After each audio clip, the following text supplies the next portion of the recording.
is Rachel from Pure, and I'm really excited to welcome you to our video tutorials on how to edit in Photoshop. We are really excited because we're not just going to be talking about things like our style or basic Photoshop overview. I mean, if anything, just this video will be a basic Photoshop overview. We're going to delve deeply into the nuts and bolts of how Photoshop really works, especially for photographers. So we want to help you be fast, we want to help you be efficient, we want to help you troubleshoot.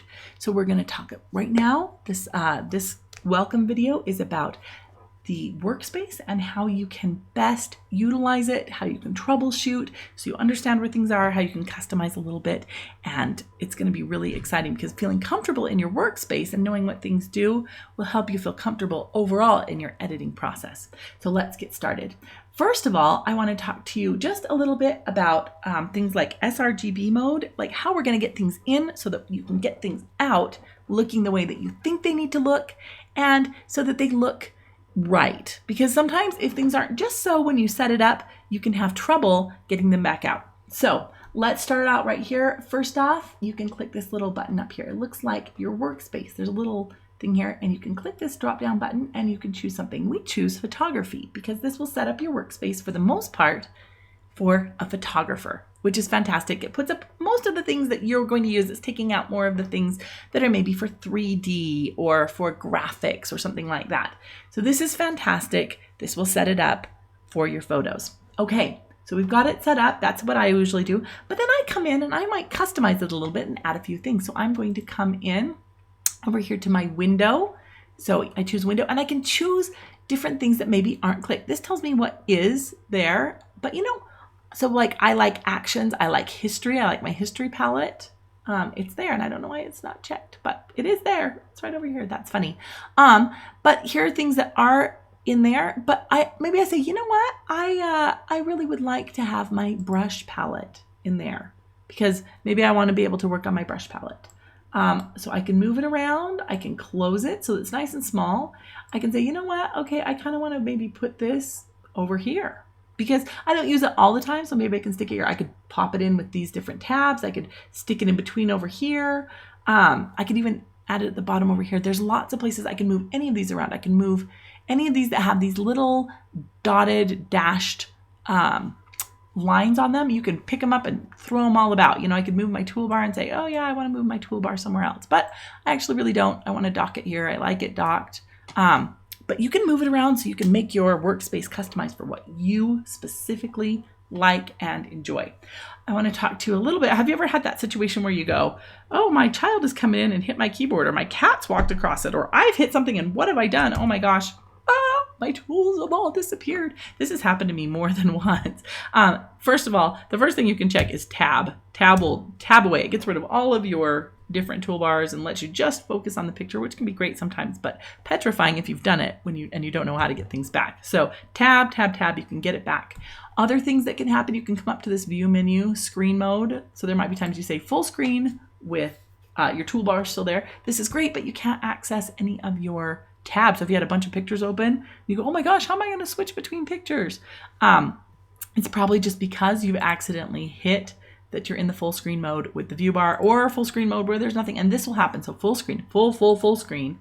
It makes it huge and gigantic, and you can see how this is working, but then you say, oh my gosh, everything's gone. How do I get back? Escape. That'll help you get back out of it. Whew. So in case something like that happens, in case you get something crazy going on, you can bring your workspace back to where you've got it. So you can customize it, and that's how to get it right back to where you were in case something happens with one of those view modes, or if you want to use one of those view modes as something that you think is fantastic, please, that's great. You can look at your pictures without the distraction of everything around it. You can kind of just zoom in right on your picture and focus.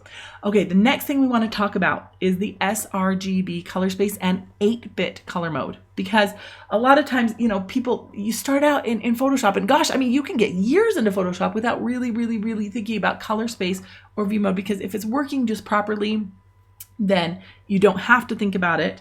But sometimes things will come up and you'll think, am I supposed to be doing this? Am I supposed to be doing that? Well, we're just going to give you the information so that 99% of the time you're going to know what you're doing. Because some of the times you will need to use a different thing. But sRGB color space is the preferred color space of most printing labs, as well as it is the only printing space that, or the only color space that really looks good on the web. So if you are uploading your photos to the web and you say, oh my gosh, this just looks bad. You know, it looks gray. They look like zombies. It's lifeless. The color is drained out. It's the saturation is gone. Any of these things. If you notice this about your pictures, you're thinking, what is going on? It was beautiful in Photoshop and it looks ridiculous on the web. It looks terrible in email. Facebook is killing it. This could be what your problem is. Make sure that you are in the sRGB color space. You can set your camera this way, and usually it'll come in just fine, but there's a few places that, you might have trouble. I'll show you the main one, but should it come in, you have trouble, you can always, this is how you fix it right off the bat. If you've edited a beautiful image and you want to fix it, you come in to edit. It's the second menu over, edit, and you can choose convert to profile. So if something's looking wonky and bad, maybe it'll probably be that it was in Adobe RGB. You can bring it down to sRGB, click it, and that'll change your color space, and it'll make it so that when you save it and print it on the web next time, it's going to look fantastic. And everybody's going to say, oh, your colors are perfect, and whew, saved, right? So this is an important thing. As you notice, there's a lot of color spaces, but the main one for the web is that sRGB. So make sure that you're in that.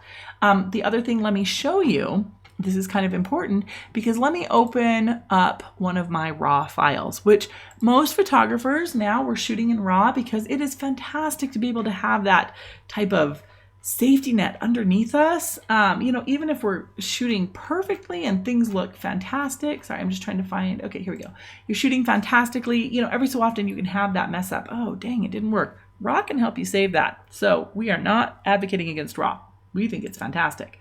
So say you've got it open in your Adobe Camera Raw. Now, look, here I'm working in this. Maybe I'm like, oh gosh, I need to kind of bring in a little bit more warmth. It's a little bit cool. I'm gonna, maybe raise my exposure and pull down some blacks and whatever. I'm working in here. We'll definitely in future modules, we've actually already got it recorded, show you how to work in Bridge, how to work in ACR, how to make all of that really work for you. But say, okay, I've been working in here, I've done this. Now, if I just click open image and I go through and I edit, you know what? This image is gonna look really bad on the web. And you'll think, what happened? Why does this look terrible? I don't understand. Well, let me show you. If you come right down here, do you notice my little pointer? See, everything's this black pointer, and I come down here and suddenly it's a link, it's clickable. It's got that little finger. Well, click this. Do you see this? It says Adobe RGB.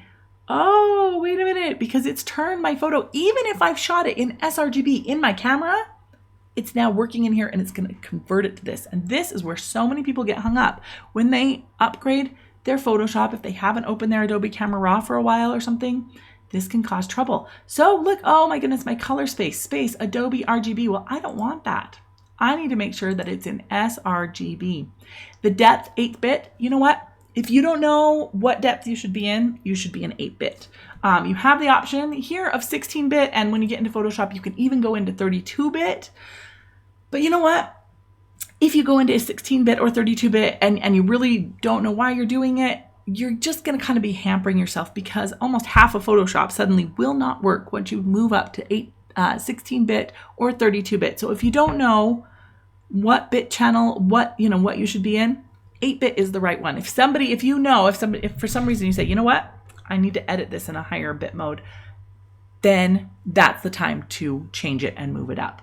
So, okay, and the last thing as we talk about color space is I want to show you here, image mode RGB color. You should be using RGB color if you don't know what, if you think, if you're just working normally, if nobody's told you, hey, we need something else, RGB mode is going to be the right one. CMYK, if you're working on a magazine spread, they may say, you know what, I need you to put this in CMYK color.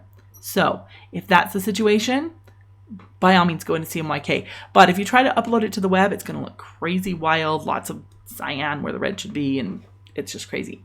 So, and lab color, that's another thing. It's a really gigantic color space. You can really fine tune some of those colors and get an interesting pop. But if you work in lab color before you ever change it into a JPEG to deliver to a client, because that's the typical file that you're going to deliver, you're going to have it back in RGB mode. Lab mode does not convert into a JPEG. So All right, we have just covered some really tricky situations that people go, oh my gosh, I don't know. Why is this not working? There you go. Now we have covered those situations that can really hamper people and get them thinking, Photoshop, I can't get it to work. So that's what you need to go into Photoshop so that it'll come out looking just right. Okay, now I'd like to talk a little bit about your toolbars, but first of all, I kind of want to talk about sometimes when you get into Photoshop, you have, your brush tool just goes wonky or it disappears entirely and you think, oh my gosh, where are my tools? Why is my tool acting so weird? Because this just happened to me. In fact, the other day I was working on my brush tool and I knew what it was supposed to do and it was doing everything but it was supposed to do. And I was feeling so frustrated. So if you have trouble, say you're in you're in your brush tool right here. Do you see this little drop down next to that tool menu? You can click this. You're going to click it though. You're going to right click that.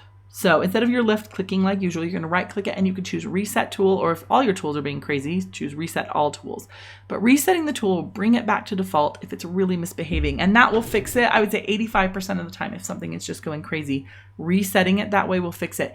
And then if you notice something has disappeared, especially when I moved in from up from Adobe Photoshop CC 2015 into 2017, about half of my tools disappeared and I was feeling a little bit frantic for a moment. But if you click your edit menu and you go over here to the bottom, not the last one, but the second one from the last, and you choose toolbar, well, look here, it's brought all these different ones. So you can choose restore defaults, so it just brings it to what it would normally be. You could say, oh, you know what, I love the perspective crop tool. Actually, I never use the perspective crop tool, but I love the perspective crop tool. Well, I can bring it back in, or I can say, you know what, I want to keep my workspace clean. I'm going to take my perspective crop tool out. But I have lost a bunch of things that I actually use quite often. I really enjoy using on my brush tool. I use the mixer brush tool, and it had been taken out and I was like, oh my gosh, where is it? I can't find it. And I did find it. I was able to put it back. So if you notice sometimes things go missing, come check here because this may be an issue that you have going on. Okay. Now, let's talk a little bit about our toolbar. And as we're talking about our toolbar, I kind of want to bring up another thing. Each of these has, and some of them you can hover over and see it. So you have your move tool, right? So you can hover over it. Sometimes it won't tell you, but this is V for move tool. You don't have to memorize all of them, but if you can memorize some of your most used tools, like B for brush tool, you are going to be so happy because a lot of times I'm over here and I'm changing things around. And I don't want to have to say, okay, I'm working, I'm clicking, I'm working, I'm clicking, I'm working, I'm clicking. That doesn't work. Instead, I can be working and I can say, you know what, now I need my brush tool. And look, I just changed it to my brush tool and I'm still moving around over here. I never had to go and hunt for it over here. So knowing B for brush tool, or this one, say, is V for move tool. Do you see how it just brought it up? Move tool, V. So you can have these different ones that you use a lot. If you use it a lot, notice it. You can come over, I'm hovering over here, brush tool, B. Okay, let's make sure that, see, B, brush tool, that one I use all the time. So knowing kind of what your keyboard shortcuts are going to be, I'll mention the ones that I use a lot so that you can understand what they're going to be. But I'm going to go down this here and kind of talk to you about it. But I'll tell you some of the best little shortcuts so that you can just keep on going, just keep on working. I'm not going to explain what all of these are because some of them I'll just say, you know what, I don't use this very much. Just so you know, because some of them are crop situations that you may not use very much. Also, be on the lookout if it has a little fly out triangle here. That means you have more options. You can look into these and say, all right, let's see what we've got going on here. Okay, this is your move tool. It works when you're working in layers. We're going to get to layers, but right now I'll show you. So Command J, I'm making a new duplicate layer. I've jumped the layer up. Do you see how I just did that? I jumped a layer. Woo, jumped right up. Okay, so Command J, jump, right? So this is kind of how I remember. I make little crazy things like that. Command J, I've jumped up a new layer and it looks exactly the same, right? So you didn't really notice anything happened. But so I can show you how this works. I'm going to turn the opacity down a little bit. Got my move tool, right? And look at, oh my gosh, I'm moving. Do you see how I can move that around? This works especially well when you have things like you're doing head swaps. So we're going to use the move tool quite a bit when we talk about head swaps. That's going to be a fantastic module that you're really going to enjoy. But for right now, this move tool shows you how you can move things around. You may want to do that if you've got certain layers that may need moving. But for now, that doesn't look like anything that I want. So I'm going to throw that layer in the trash. Okay, these next tools right here are all selection type of tools. This one is the rectangular selection. As you see, it makes a selection of marching ants. That's going to be something that you're going to use more often when we're doing masking. We'll get into this more deeply as we talk about masking and content aware type of things, but these are selection tools. So this next one is a lasso tool. You can draw it a little bit better. That one, the options here, you have magnetic lassos, you have things like, in here there was the elliptical marquee, so you have more of a circular one. This one is a little bit fancier. You say, okay, I'm going to choose this. This is the, woo, there we go. So we have, within here, you have the quick selection tool, which is what I just used, as well as the magic wand tool. So these are a little bit more fancy. You can kind of select things more quickly. We'll talk about that as we talk about masking. It's pretty exciting to be able to do these kind of things. Okay, Command D. I want to deselect that. Command D, deselect. Okay, cropping. I'll talk a minute about cropping. This is your crop tool. I keep mine in the 2/3 type of ratio, 3:2, 2:3, because that's native for my camera. That gives me all the pixels, everything that my camera shot. So unless my client specifically says, I want an 8x10 or I want a 5x7, something like that, I want a 16x20, something that has a different, because you think 16x20, yeah, you know what, that's more of an 8x10, right? Because, or no, it's a 4/5, yeah. So which would be 8x10. 8x10 is a 4/5 type of ratio. As you think about these different types of ratios, so obviously 4/5 and 2/3 are different. So if we came over here and said, yeah, let's talk about a 4/5, which is 8x10. Whoa, look at that. No matter what you do, people say, oh, they want an 8x10 and I just can't fit everything in it. What's going on? You know what? It's because natively your camera shoots 2/3. 4/5 is a different type of ratio. They will never be the same. So I don't instinctively choose something like that because that's just getting rid of pixels needlessly. So unless somebody specifically asks for a different ratio, then I will keep it in 2/3.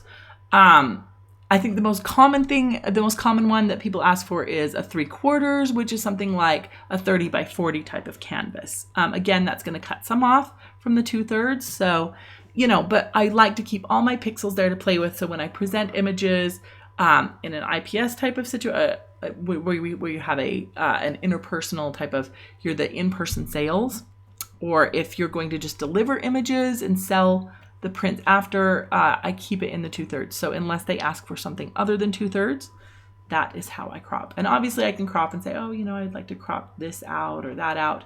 You can move that around as you will to crop as you like. Make sure sometimes you'll be cropping and you think, why won't it work? You need to make sure that you've either clicked enter or the check mark if you want to keep it, or choose this one if you don't want to keep it, because it won't let you move on if you haven't selected what you're going to do. So you can't move to the brush tool or something if you're in the middle of a crop. Your eyedropper, this is great. You can choose different colors. You'll use this more if you're trying to make selections that are going to match, like you're going to make some type of like a soft color vignette painted around, which we can show you how to do. So I say, oh, you know what? This is kind of pretty. I kind of want to make a nice soft color vignette of maybe this kind of greeny colors here, like a little bit of this lighter greenish color. I'm going to make a nice soft color vignette. Okay, I'm going to Command J, so I have another layer, which I always work on a duplicate layer if I'm going to paint or something, because I don't want to work on this one and just have these pixels where I'm destroying them and then, oh my gosh, I hated it. Now I have to start all the way over. Okay, so say I take my brush and I say, okay, I don't want it really strong, just a nice light thing. I'm going to maybe make a soft color vignette, and I'm not saying that I'm for sure going to keep this, but I'm just showing you, okay, I picked that color to make a soft color vignette around them so that they are the focus of the image. There's other things that you can do, and we will show how you're going to use the eyedropper tool more specifically, especially as we talk about doing skin tones, a CMYK method of doing really nice clear skin tones and really looking into your skin tones. Okay, so here's some of the really fun tools. Oh my gosh, I love the spot healing tool. You have other tools hidden within here, the patch tool, the healing brush tool. I don't use these as much. They're also fantastic, but I want to show you the beauty, because this spot healing tool, it's got some content aware features, and so it's so smart. Like, look at this. I can take these things out and it says, oh, you've got this kind of textury wall underneath, and I notice all over the place. Yeah, that's probably what you want. It absolutely is. Good job, smart thing. It's really smart. Like, I don't have to tell it what I want it to replace underneath. So 9 times out of 10, look, it said, oh, this is what his hair's like. And, you know, notice how it's kind of going from darker to lighter as it's getting down into that more tapered bit of his haircut. You know, it followed that same thing. So 9 times out of 10, this brush is just the smart brush that's gonna just do its thing. So this is fantastic. I love it. I use it often. This is a great little tool. Okay, now I'm going to skip over the brush tool for just a second and talk about the clone tool. This is kind of the same, but you kind of have a little bit more control. You say, okay, like I want to take out, maybe I want to take out this thing, and see how it's kind of on this edge here of that little bit of fancy mold work. Okay, so I'm going to hold down my Option key, which would be your Alt key on a PC. So Option in Mac is Alt on a PC. So I'm clicking Option, and I'm going to kind of drag that down. See how it's bringing that part. Okay, so I got rid of that, but I kept, did you see how I was able to keep the line? Like I just brought that line down, brought that clean line down. And I say, okay, you know what? Now I'm going to come up here and I'm going to say Option. Okay, so you want to kind of sample a lot so you don't have crazy repeating patterns over and over and over, you know, like, oh my gosh, what's going on? You'll want to sample a lot, and you want to sample close so that it looks realistic. So I've sampled it, and this will literally bring an exact copy over. So you have to be careful because sometimes it will look, you know, like it's a sticker over and over. So sampling often and sticking close to this thing that you want cloned out will help you avoid that. Okay, this is your history brush tool. I don't use it a lot. I do use my history, which I will get to in a minute, but I don't use my history brush tool a lot. We will go over a gradient tool later on. It's not something you're going to use terribly often. Eraser tool, you may work on, I usually just prefer to work on masks. I feel that that is less destructive and a little bit easier. We'll go over in depth masking.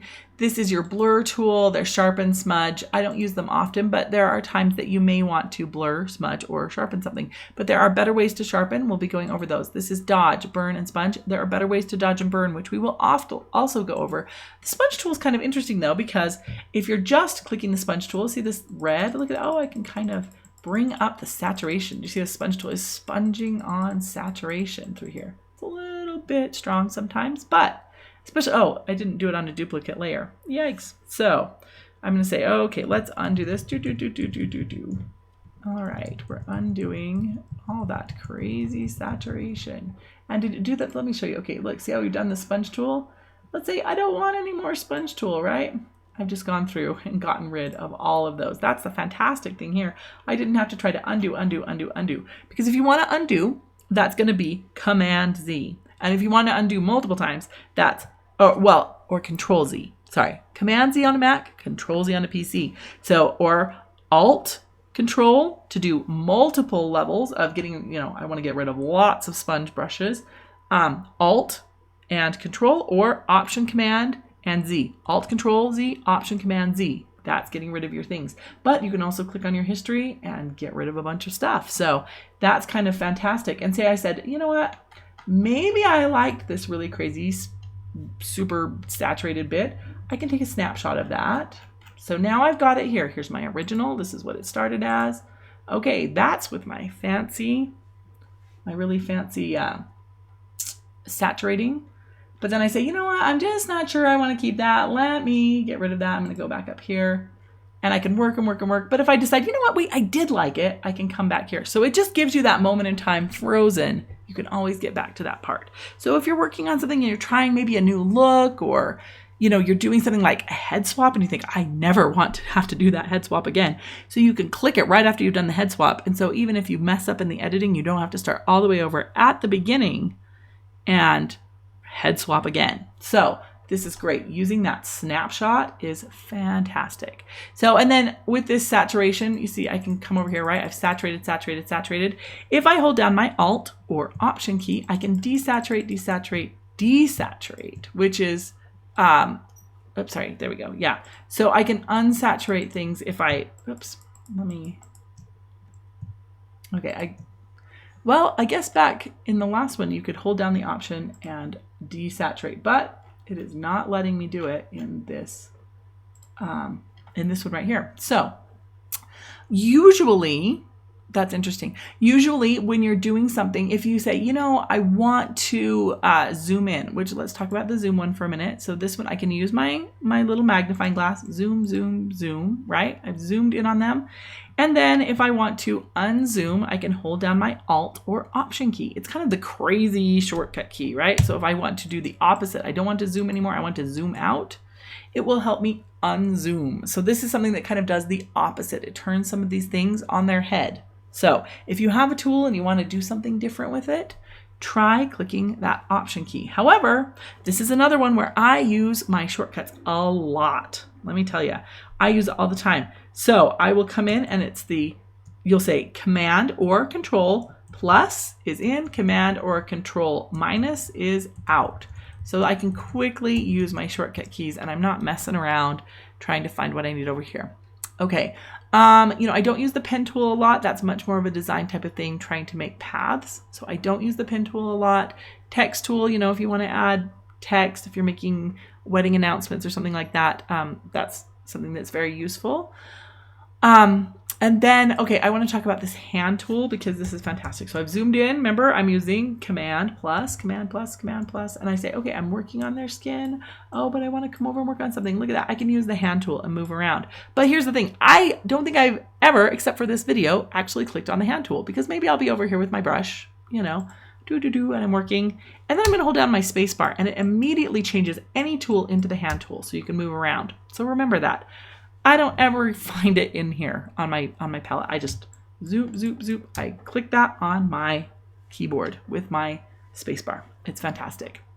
Okay, now we're going to kind of talk about the brush tool. We're going to talk about these swatches and we're going to talk about masks all at the same time. So you see, remember I changed this top foreground mask when I was messing around with the eyedropper tool because that sets your foreground color, right? Well, let's move back to the default. So I'm going to click D, or you can click the little default button here that brings it back. This is the switch button, or X. X can switch them, or this can switch them. So X, X, X, X, X, switch, switch, switch, switch, switch, or click this little button. But as I say, I always use D and X. To bring it back to black and white, I click D, and then X switches them around. So, okay, black and white. Like, are we painting with black and white on pictures that much? Well, not really painting, but we're painting on masks all the time. So let me run one of our fantastic actions here. Like maybe I say, you know what, I kind of want to run this rich color matte. Okay, and if I run it, this is already kind of rich in color. But you know what, let's watch what it does. So this is going to quickly set up a whole bunch of layers, but this will also show you how we can work with masks. I'll show you a few other ways that we're going to work with masks as well. Oh, whoops, sorry. I had forgotten that I had not removed my there we go. That was back with the beta test of that, which was having an issue with turning things a little bit grayish. Here we go. The rich color matte. Where did I put it? Oh, goodness. I've got it in there and I can't remember where I put it. Blah, blah, blah. Oh, well, that's okay. Oh, there it is. It's right there. I just can't read. I'm so sorry. All right. So here we go. Rich color matte. I'm going to run this. I should take out that beta set from before. That does that to me every so often. Okay, so as you see, look, it's gone. Oh, now it's so rich in tone, right? But, I mean, wow, it's got, okay, that's some really good rich tones. Look at their skin. Oh, see, you got to watch because when you're adding contrast, when you're adding some of these things, the reds in skin can come out so quickly and you can end up with that kind of lobstery, over-contrasted, over-saturated skin that does not look realistic. So, we're working here. This is like, you remember ever in elementary school back when you were a kid? I don't know, maybe I'm super old, but they had these overhead projectors and they would put one transparency down. And so you would see, a picture of something and then they would stick something else over it. Like maybe it was your math test and then they would stick another thing over it and it would have all the answers. Do you know what I'm saying? So they would add these transparencies on the top. And that's kind of what we're doing here. This is your original math test here. And here it is with the answers on top. So this is just kind of something that you can see through and it's adding this over your image, right? So I'm going to talk about masks with the brush.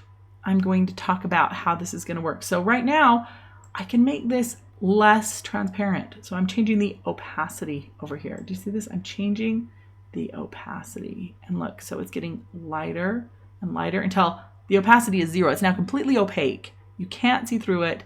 So now we're just back to the original. This is at 100%, as strong as it goes. Okay, so maybe I say, you know what? I kind of like what it's maybe doing to the colors around here. So I've turned the opacity down to about 50%. But for right now, let's just say I'm going to turn it up so we can really see what's going on, all right? So you can change your opacity. But look, now I'm gonna close this up because this one right here, it's the main thing. It's got everything inside this folder. This folder is full of all these different things that are making this work. Okay, rich color matte. Now I say, you know what? I'm gonna grab my brush tool. I'm gonna click on my mask. Now let's think about this. So this is a way to remember how your brush is gonna work on your mask. White reveals, black conceals. So it's almost like a window, completely clean. It's just, ooh, look, it's so clear.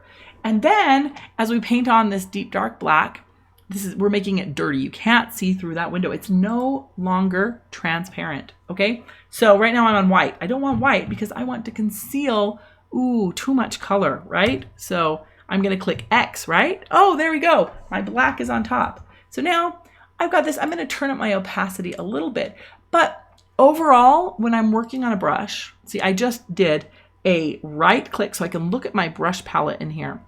I'm using a round brush. I can change my size in here, or I can use my bracket keys. If I use my left bracket key, it's smaller. So it goes, I'll show you in just a second. But right here, I can change here's my size, or my hardness. I like to bring it down to 0 hardness because that makes these edges really, really fuzzy. So when you're painting, it's almost imperceptible. You can't see, oh boy, there's this big halo around there. If I had something really dark like this, see how dark that edge is? Whew, you can see exactly where I've painted because the edges are so harsh. So I prefer a 0 hardness. Okay, so my size. Now this is actually a pretty good size, but if I wanted to make it bigger, I'm going to say, you know what? Here's my right bracket key, makes it bigger, bigger, bigger, bigger. My left bracket key makes it smaller, smaller, smaller. So now I'm just going to paint this. Okay, whew, their skin is kind of back to normal. But do you see what I've done over here now? Do you see how black conceals? Ooh, it's not transparent anymore. And the white reveals. So here I'm going to turn this off. That I key helps me turn it off and on. I key on. Oh, look at that. The edges, oh, it's totally affecting the edges, but watch them. It's really not affecting them as much because I've concealed this from them. So there we go. So white reveals because this is the white part of the mask, and black conceals. But you know what? So I say, you know what? I want a little bit more color in their face maybe. So X, I've switched it to white. Now look, I'm revealing it, revealing it, revealing it. White's revealing, revealing, revealing. Oh, but that's too much. I don't like it. So switch back X to black. Conceal, conceal, conceal. Black is concealing. So reveal, conceal, black. We're using our brush tool all the time on things like this with masking. You'll get more and more as we cover so many of these different things. We'll get into this more and more and more. Okay, I'm going to throw this away, take that off this layer. Now I want to talk to you a little bit about adjustments, and then I think we'll call this good for getting used to what's going on in your video, in this video. There'll be a lot of other things, like we have things like your info palette and things, which we'll discuss in greater detail as we discuss skin tones and things like that. But overall, actually, I might talk about that just a minute after I talk about, actually, let's talk about these really quick here. I'm not going to demonstrate all of them. I'm just going to demonstrate the ones I use the most. Brightness, contrast, you can use it a little bit. Brightness comes up, contrast comes up, but honestly, I don't use it often. I tend to use levels or curves more, and we're going to have whole sections teaching you about how to really nuance those levels and curves. But as you can see, again, do you notice it's made its own layer? So quickly, we can reduce the opacity. We can bring up the opacity, and there's also a mask. So black conceals. Ooh, her dress is too bright. That snow is crazy, right? We can just take some of it off, right? So we've concealed it with black. All right, brightness and contrast.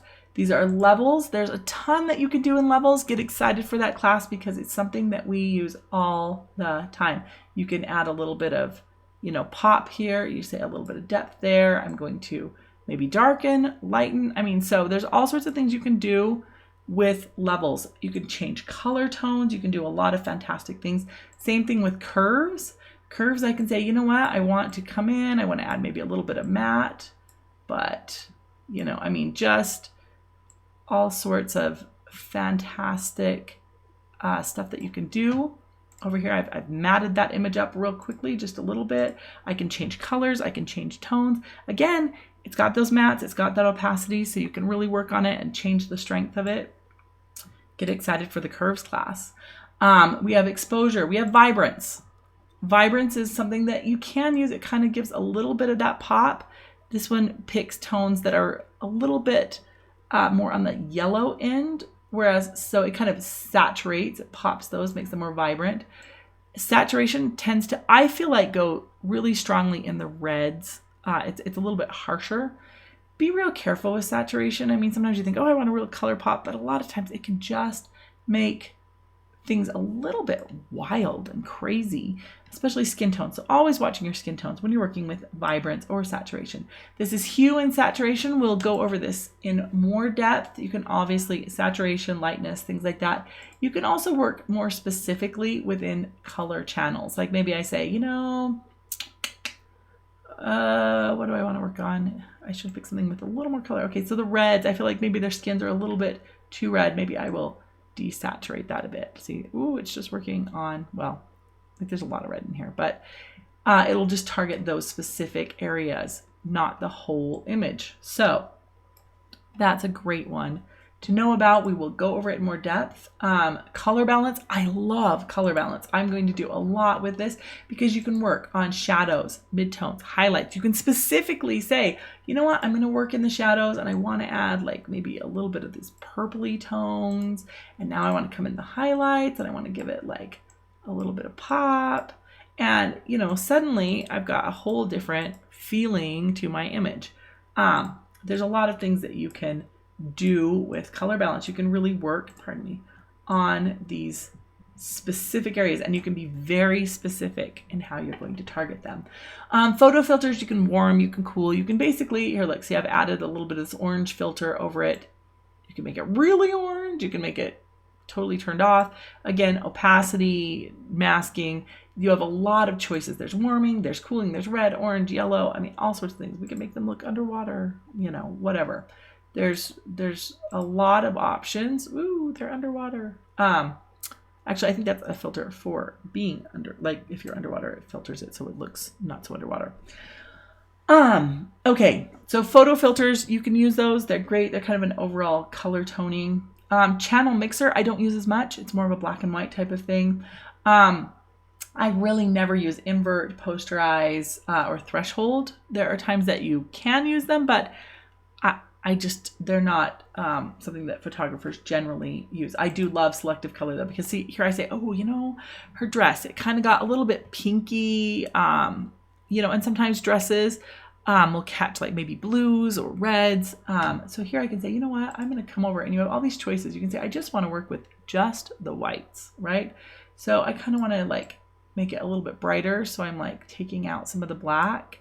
And I say, you know, it's maybe a little bit yellow, so I want to add a pinch of blue in there and a pinch of cyan. Okay, yeah. So now look at her dress. Do you see how we've changed up her dress? See how it just really brightens it up on the white areas?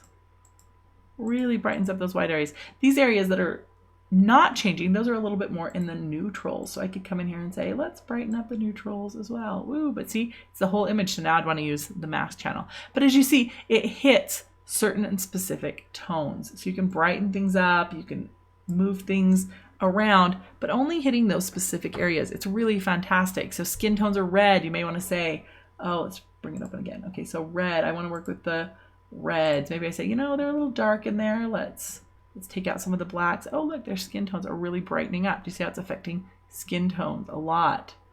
Yeah, so reds or skin tones, that's a good thing to know. A lot of times grasses, you think, oh, it's greens, but a lot of times it's a bit in the yellows. So be aware. So the last thing that I'd like to talk about now is the info palette. I've got mine right here. It looks like a little eye. So you can click it and it will bring up, it's got multiple places that you can use. As you drag your cursor over, you can see that it starts reading numbers. If you don't have your info palette showing, remember, you can always go up to your window menu, and you can make sure that your info is checked. I enjoy this because I feel like it's important, especially when I'm printing. I can go over areas that I might think are too dark or too bright. Like I might be concerned over here where the white is kind of hot. I can come over and hover over it, and yeah, it's about 252. So that's bright because we know that white is 255. If it's pure white, there's no color, there's no texture. That's as bright as it gets, is 255. Once you hit 255, it can't go any brighter. You've lost all texture, you've lost all detail, you've lost everything, and that is pure 100% white. And then at the opposite end, 0 is pure 100% black. So as you see, I'm hovering over this area down here, and it's, 8, 8, 10 up here. So when I'm doing that, watch these numbers up here. If it's, honestly, when you print, if it's really about 5 or below, and it might even be, a little bit more like 5, 8 or so, it's going to print just black, like a block of black. And the same thing with white. Honestly, I find if it's, I would say about probably about 250 or so, maybe even a little lower than that, 248, it will just look kind of white. So you want to be careful because, in this area, it's probably going to print okay. It's known that it's going to be a white spot there. There's obviously this light from behind. And over here, this is a black corner. It's not going to show a lot. But if I had gotten her dress, perhaps, have you ever shot or seen a bride in her white dress out in the bright sunlight, and all you see is just a blob of white? You don't see that there's lace or beading or detailing on the dress. Now, that's because it's been shot and it's gone beyond the 255. So it's lost that detail. And sometimes it's just right there. It's so close, and you just need to kind of check and see. And honestly, I find that as long as most of my image is falling within those parameters, I have a pretty good idea that it's going to print well. So if you have areas that you're concerned about, now honestly, I'm not going to worry about these areas of hair. I'm not going to worry about these areas along the rocks because there's a light behind and it's bright. But if I'm looking at something like skin tones or something, I might have some concerns if I feel that perhaps the area is too bright. If it's hit that 255, I'm going to want to find a way to recover it and pull that down, bring it back a little bit, which you can easily, well, not always easily, but usually it's quite easy to do in RAW. If they're very close, it can pull those highlights back. If it's really overexposed, it might not be fixable, but you'll have a good idea before spending the money on printing. So Info Palette is a fabulous resource for checking before printing when you're in Photoshop. We definitely recommend this as a useful tool. Anyway, thank you so much for joining us on this preview of what your Photoshop can do. Some of our favorite tools, some of these things that you'll be using quite often. This certainly isn't the extensive list of everything you can do in Photoshop. It's a gigantic program, as we said. So this is just tools that you're going to make use of often in Photoshop as a photographer, things that you're going to find useful, that will save you time, that will beautify your final product. And these are tools that we use consistently. So we're excited to offer these courses to you, and we were excited to introduce you to the entire Photoshop palette. Thank you so much. Have a nice day.